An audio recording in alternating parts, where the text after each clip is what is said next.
Nananawagan ng Meralco sa pamahalaan na pag-aralang mabuti ang epekto ng planong pag-aalis ng system loss sa singil sa kuryente.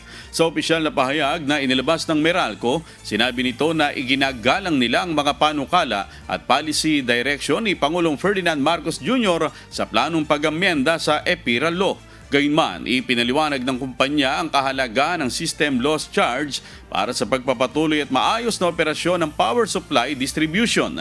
Ayon pa sa Meralco, bagaman patuloy ang kanilang investment sa modernization at upgrading ng mga teknolohiya upang mapababa ang system loss charges, mayroon pa rin anilang technical losses na nangangailangang paglaanan nito para sa tuloy-tuloy na operasyon ng distribution system.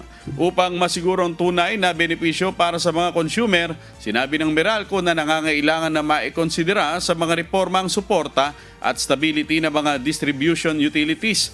Handa ang kumpanya na makipagtulungan at makipagdialogo sa gobyerno hinggil sa issue na layong maisulong ang consumer protection at mapatatag ang power industry.